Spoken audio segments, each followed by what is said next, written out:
La guerra perpetua. Vaya tema que estamos tratando en este bloque del mundo que se avecina. Lo estamos haciendo intentando transitar entre la catástrofe, ¿no?, la visión apocalíptica de la guerra, hacia la esperanza, y poco a poco vamos llegando y vamos realizando estos programas de la mano del profesor Ángel Barona. ¿Qué tal, Ángel? ¿Cómo estás? Muy bien. Muchas gracias por estar de nuevo. Barahona, perdona. Gracias por estar aquí. Él es doctor en filosofía, catedrático de teología fundamental en la Universidad Francisco de Vitoria en Madrid, que ahora te estaba comentando, hacéis muchas cosas en la fundación, en la universidad, en muchos sitios, trabajando a favor del ser humano, de la persona, y te intentaba explicar o entender ahora qué es esa dicotomía, ¿no?, a ver si lo digo bien, entre el logos de la violencia y el logos del amor, ¿no?, y si ahí el que engaña, el Satán, ¿no?, de alguna manera nos invita siempre en ese logos de la violencia a una escalada permanente, ¿no?, y de la escalada que llamáis de los extremos, ¿no, Girard? A ver, a lo largo de la historia del pensamiento occidental,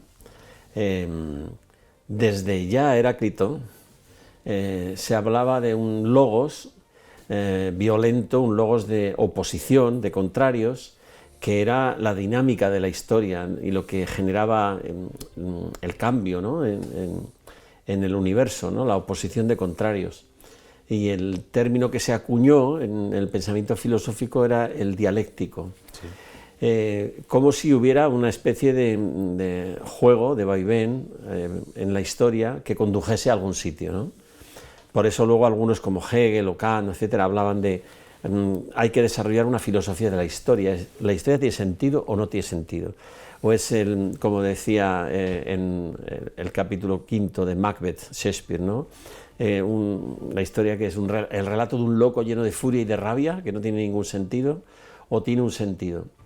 Entonces, entre la filosofía de la historia y la teología de la historia, que sería la historia vista desde el punto de vista cristiano, tiene un sentido, porque Dios la ha creado con un sentido, una dirección, ¿no?, una linealidad que tiene que ir a algún sitio y viene de algún sitio, de un Dios amoroso y creador. Esa diatriba entre filosofía de la historia y teología de la historia es lo que llama Girard el conflicto entre el logos heracliteano y el logos joánico. El logos de la violencia y del amor, ¿no? Y el del amor, exactamente. Entonces, el logos de la violencia se fundamenta en este concepto de dialéctica, ¿no?, que Hegel es el que lo tematiza, pero luego hay versiones hasta el día de hoy, ¿no?, porque el marxismo, en el fondo, izquierda hegeliana, se basa en el diamat, en la dialéctica materialista. Sí. La tesis es muy sencilla. La historia evoluciona y progresa, esta idea ilustrada de que progresa mejor, ¿no?, porque hay una tesis a la que se opone una antítesis, y en el choque entre la tesis y la antítesis aparece una síntesis, que es que lo negativo, o sea, que la violencia genera un nuevo orden, una nueva síntesis que ha mejorado la situación de partida. Esa creencia, que en el fondo es progresismo, ¿no?, esta idea ilustrada francesa, ¿no?, es la justificación de que la violencia funciona y de que la negatividad es positiva. Y por tanto, por eso Hegel dirá, la guerra es bella. Saca a la humanidad del mar de los sargazos y de la calma y purifica a los jóvenes, porque les hace cohesionarse, sentirse un pueblo. De alguna forma es la tesis de Platón, de por qué hay que expulsar a los poetas de la polis, ¿no?, porque distraen a los jóvenes de prepararse para la guerra, ¿no? Les relaja el sexo, la fiesta, relaja el espíritu, y eso es el mar en calma que corrompe todo. El agua calmada se corrompe, ¿no? Hay que agitarla, y la guerra es sana, es bella y hay que incentivarla. Eso es la dialéctica. El tema llega hasta Heidegger, ¿no?, y después de él. En la posmodernidad también hay gente que está diciendo que la dialéctica no está superada, que es la clave para explicar la historia, ¿no? Y grandes historiadores han tomado esta idea, o sea, de que la historia es así, una evolución entre opuestos, entre contrarios que luchan entre sí, pero generan nuevas síntesis que son maravillosas. Por eso hablaba Hegel del concepto de superación, ¿no?, de que vamos a una cosa mejor, a un nuevo orden. Pero claro, lo que hemos visto es que cuando la dialéctica se pone en marcha, la Tierra se llena de cadáveres. Y entonces, ¿y esto cómo se para? Y si hay forma de pararlo, o si no, habría que pararlo. Si Dios no existe, no hay que pararlo, porque significa que en el fondo somos depredadores, tenemos que seguir las leyes darwinianas de luchar por la supervivencia, y al final la diatriba entre el dilema darwiniano entre mejor adaptado, mejor dotado, se resuelve en, vale, no vamos a hablar de mejor dotado porque eso es muy racista, claro, pero vamos a hablar de mejor adaptado, y se justifica cualquier cosa porque yo me adapto mejor, tengo más recursos tecnológicos, manejo mejor la ciencia, y por tanto tengo el derecho de colonizarte, ¿no? Cognitivamente, no culturalmente, civilizatoriamente, etcétera, una civilización más avanzada. Eso es, y eso no se hace sin violencia. Entonces este es el punto de o tratar de democratizar el mundo, pero hacerlo con violencia, tratar de colonizar... Lo que hemos visto, ¿no? Llevar la democracia, ¿no? a estos países que consideramos subdesarrollados, incultos, o contrarios a nuestra visión occidental, ¿no? ¿Y tú crees que no es cierto esto? Bueno, no recuerdo ahora el libro El triunfo de los Césares o El tiempo de los Césares, ¿no? Que es el que estamos viviendo en estos momentos, ¿no? Estamos viendo autócratas, ¿no? El presidente de China, el de Rusia, el de Estados Unidos, Europa no sabemos qué hacer, estaríamos como en estos griegos, ¿no? que se dedican, bueno, pues a bienestar del Peloponeso, igual. No, esa dialéctica hay una etapa en la que, como la que hemos vivido, el estado del bienestar, una Europa con los derechos, la poesía, la ciencia, la educación, ¿no? O sea, gastamos dinero en ello, ¿no? Imperfecta, pero lo hemos hecho durante una etapa de progreso y bienestar, ¿no? Los jóvenes se relajan, la sociedad nos relajamos, ¿no? Eso al final no es como esa visión pendular, ¿no? Estamos en un momento bienestar, democracia, educación, ¿no? Nos dedicamos, los líderes son suaves, el poder, ¿cómo le llaman? Este poder blando, ¿no? El que hemos vivido en Occidente, pensamos que ya no habrá más guerras, nos dedicamos por tanto al bienestar y a la ciudadanía, y en cambio de repente, ¿no? Como está pasando ahora, nos damos cuenta de que esto no es así, vienen los césares, ¿no? Hemos dicho China, Rusia, volvemos a invertir más en lo militar, hay una dialéctica, un relato, una épica casi en los jóvenes, ¿no? Militar, y no es inevitable, o sea, lo estamos viendo ahora y no ha sido así siempre. Eso es lo que te decía al principio de hacer una filosofía de la historia, ¿no? Los historiadores hacen filosofía de la historia, no solamente cuentan relatos o los transcriben tal cual, sino que hacen una interpretación. Como decía Levinas, los hechos, si no se interpretan, no valen para nada, son una acumulación de datos que no tienen sentido, solamente si tienen una teoría o tienen una interpretación valen, ¿no? Por ejemplo, Arnold Toynbee es esa teoría pendular de la historia, ¿no? De que a un imperio que se relaja porque llega al éxtasis de la comodidad y del aburguesamiento, le sucede otro impetuoso que se instala en el tal, y cuando se amansa en el bienestar, pues se corrompe y viene otro con ímpetu y tal, que le imita, y eso es el penduleo de la historia.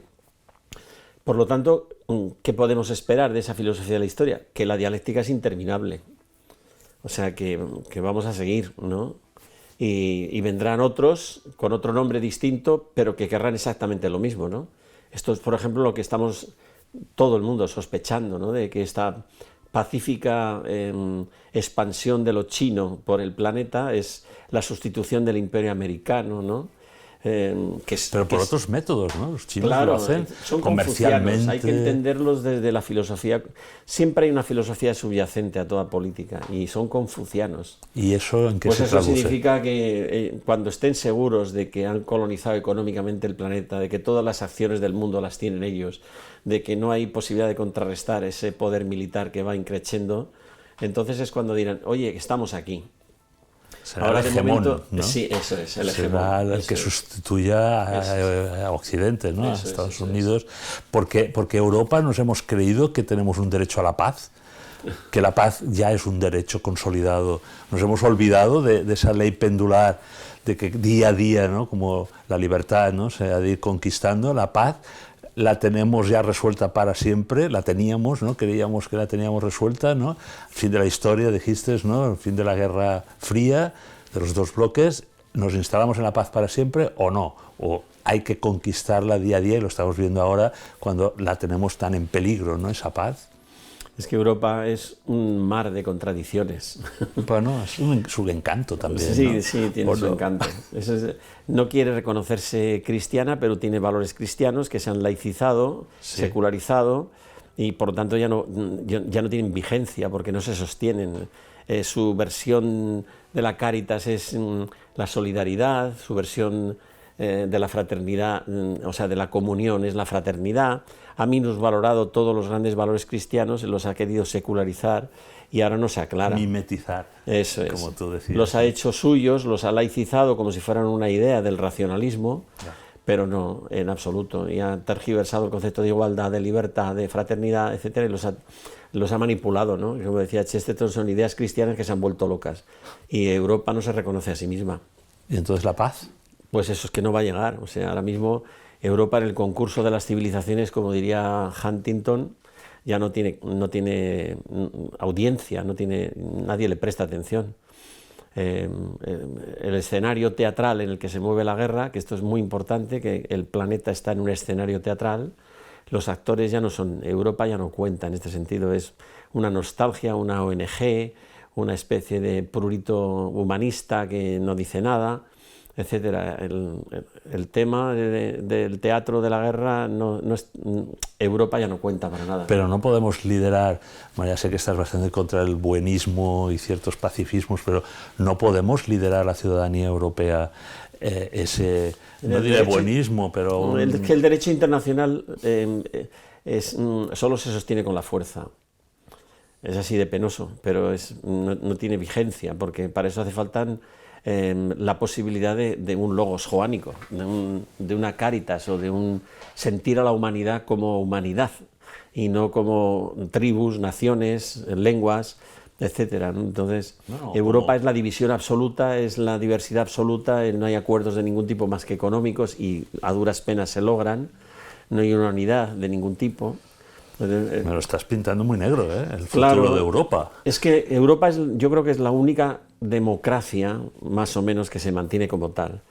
Entonces no puede tomar decisiones, porque mientras delibera qué decisiones tomar, los autócratas ya han tomado las riendas de la historia. Bueno, ese es el drama, ¿no? Que van más rápido, son más eficaces, ¿no? No han de consultar a sus opiniones públicas, ni a no sé cuántos países que tienen que consensuar si defienden el estrecho de Hormuz o si van a la guerra contra no sé quién, ¿no? Eso es. Es muy interesante ser así, porque ese es el legado del cristianismo, ¿no? De presumir la posibilidad del diálogo, presumir la inocencia, presumir que el hombre es bueno, es una idea que subyace ahí rusoniana más que cristiana, pero bueno, que está ahí, cuando resulta que en el mundo ya no se rigen por esos valores nadie.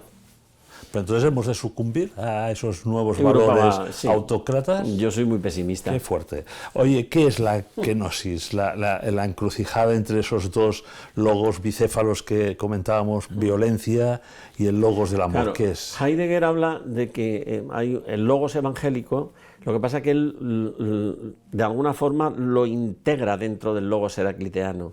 Y considera que el logos evangélico también es violencia, porque lo que está pensando es en la historia del hegemón cristiano, ¿no? Pero no es verdad. Girard dice que el logos joánico es la única alternativa que hay al logos heracliteano. ¿Por qué joánico? Porque San Juan es el que... Bautista. No, evangelista. San Juan evangelista. Evangelista, el del Apocalipsis. Eso es el que tematiza, evidentemente, ¿no? Que la revelación tiene un hilo conductor, que es el Cordero, que es la mansedumbre, que es el poner la otra mejilla, que es el perdónalos porque no saben lo que hacen. Y dice que el amor tiene más fuerza que la violencia, lo que pasa es que el amor no se publicita. La violencia es más morbosa, se publicita muy bien, está en todos los telediarios y despierta, ¿no? La catarsis, ¿no? Porque mientras le pasa a otro, no me pasa a mí, yo me autoconsuelo y pienso que tal. El logos joánico es violento porque se refiere a yo renuncio a mi ego para que tú seas. El logos joánico es violencia también, y ahí tiene razón Heidegger, pero no en tanto en cuanto desahogo contra ti mi resentimiento, sino que yo reduzco mi yo a la nada para que tú seas. ¿Y eso es violencia también? Pues claro, es una violencia sacrificial autoinfligida, ¿no? El cordero que decías. Eso, ¿no? Es. El cordero manso que se deja degollar está en el hilo conductor de la historia revelada. La Biblia es un mare magnum, ¿no?, de relatos, de narraciones que están muy contaminadas por el hagiógrafo, por el que la escribe, pero tiene un hilo conductor. En medio de batallas, de crímenes y de todo, porque es la vida humana la que se expresa ahí en sangre, etcétera, es que el principio de la revelación empieza con Abel, que cuidaba corderos, sigue con Isaac, que es sustituido por un cordero, y su mansedumbre es clave en el judaísmo y en el cristianismo. Isaac es el paradigma, por eso la patrística habla de las figuras Christi o de las figuras tipo, ¿no? ¿Quiénes están anticipando lo que Cristo ha venido a revelar? Abel, que es asesinado por Caín y la cultura es cainita a partir de entonces. Isaac, que es sustituido por un cordero manso pero que no se resiste al mal.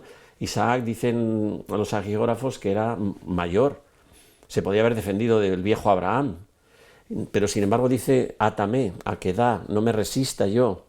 Y por eso el Yom Kippur y el Cordero Pascual continúan esta tradición de ser los sustitutos de Isaac. Y el Dios que le perdonó a Abraham matar a su hijo no perdona a su propio hijo. ¿Por qué? Porque Juan Bautista dice: aquí el Cordero de Dios que viene a quitar los pecados del mundo.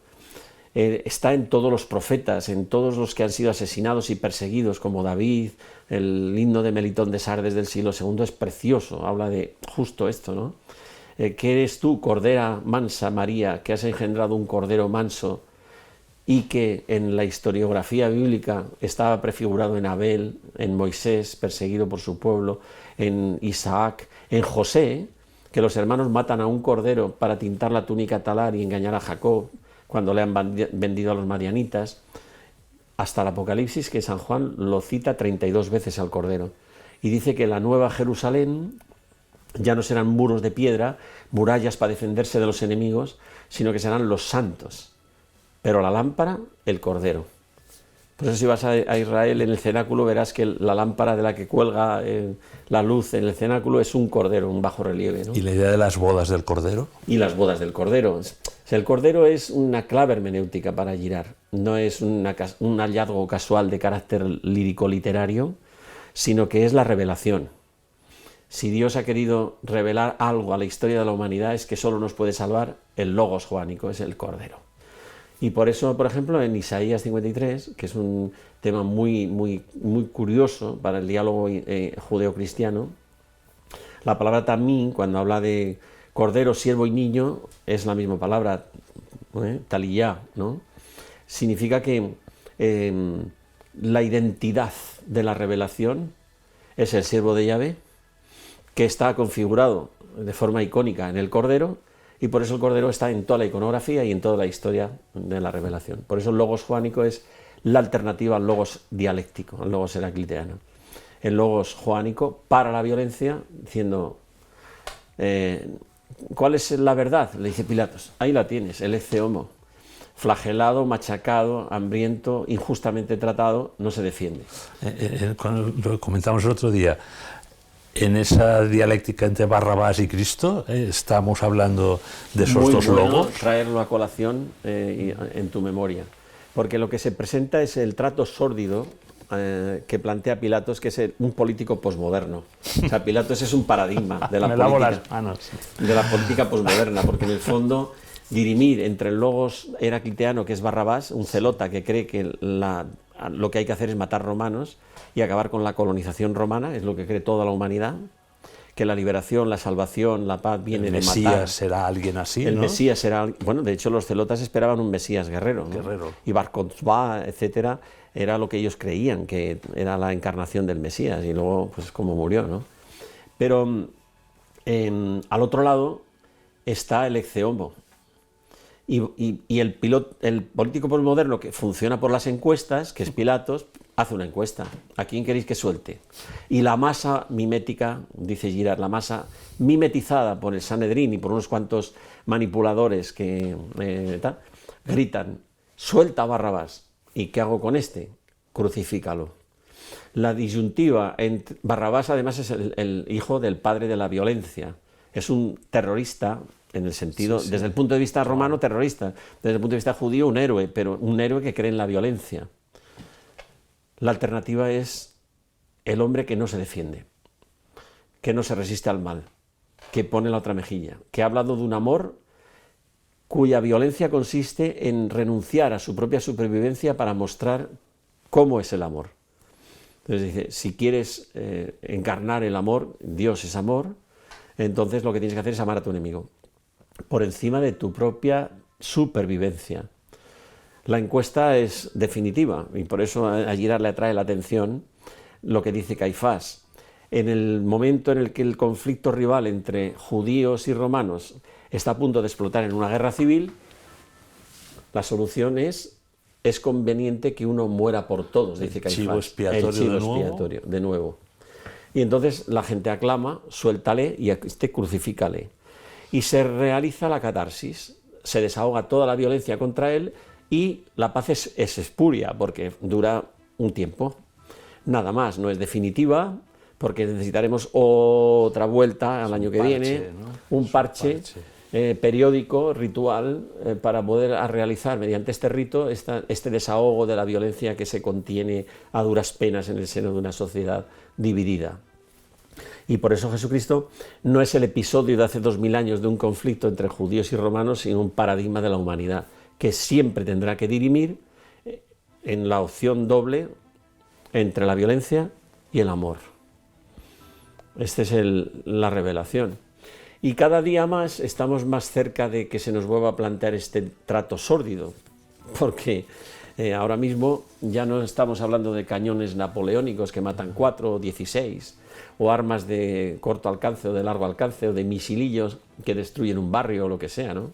Sino que el trato sórdido es mucho más grave, ¿no? Porque si se desata la opción por la violencia, y esta escala, y por eso hablabas tú antes de la escalada a los extremos, que es una tesis de Clausewitz, sí. Él lo deja en francés porque es muy potente desde el punto de vista. Escribe en una cárcel francesa napoleónica y en su libro de la guerra dice la montée aux extrêmes, la escalada a los extremos hasta las tinieblas exteriores. O sea, el extremo significa, las tinieblas exteriores significa que es una profecía casi apocalíptica, ¿no? Y eso que no conocía las nucleares, ni conocía la COVID, ni conocía la crisis ecológica, ni nada de aquellas cosas que nos amenazan que parecen apocalípticas, ¿no? Pero ya le intuía que la escalada podría llevarnos a las tinieblas exteriores, ¿no? Sí optamos por Barrabás, o sea, por el logos heracliteano. O sea, superar ese antagonismo maquiavélico, ¿no?, entre los dos logos, reconciliarlos, ¿no?, en ese logo de la cruz que has comentado tú, ¿no? Y nos queda un minuto, y también la encarnación. Ese es el punto, o sea, Dios no puede intentar entablar un diálogo abstracto con el ser humano, no nos vale. Las palabras se las lleva el viento, el bla bla bla es todo mentiroso, lo estamos viendo, unos dicen una cosa y la contraria 2 días siguientes. Sí. ¿No? El tema es que hay que poner un ejemplo paradigmático, eso es por lo que Dios manda a su Hijo a encarnarse, para decir, mira, está en vuestras posibilidades, en vuestra opción libre y voluntaria, entregaros o convertiros a semejanza de Cristo. Esa es la opción. O podéis, porque yo no voy a conculcar vuestra libertad, destruir el mundo o construirlo sobre el amor. Pero es una decisión vuestra. Os voy a decir cómo se hace eso. Y entonces coge y mete a su Hijo en la carne. En la encarnación es el único camino por el cual el hombre puede descubrir aquello que Dios quiere revelar. Y es que cuando nos veamos contra la espada y la pared, que se dice en castellano, podamos parar y decir, un momentito, antes que chino soy humanidad, antes que ruso soy hijo de Dios, antes que africano que está en un conflicto con el Islam o no sé qué, somos hermanos, hijos de Dios. Y eso, el paradigma, y por eso dice Girard que la revelación acaba de empezar, no empezó hace 2000 años. Lo importante del quicio de la revelación acaba de empezar. ¿Por qué? Porque estamos en una sociedad global, porque la información es simultánea, estamos todos al cabo de lo que sucede en todo el mundo cada minuto, sí, y hay medios de comunicación que nos pueden hacer sentarnos y simultáneamente dirimir qué queremos hacer. Si irnos todos a la porra y mandar este mundo a la nada, en medio del universo y colapsar, o convertirnos. Que es lo que vamos a tratar, si te parece, Ángel, la semana que viene, ¿no? Esa reconciliación, ¿no? Que solo es posible a través de una conversión, ¿verdad? Pues nada, lo dejamos ahí, preparado para ese encuentro entre hermanos, ¿no? Que es la superación de esta dialéctica del conflicto, y bueno, iremos viendo un poco hacia dónde a ver si lo logramos. A ver si lo logramos poco a poco. Muchas gracias, Ángel, hasta la semana que viene. Gracias a vosotros, nos vemos.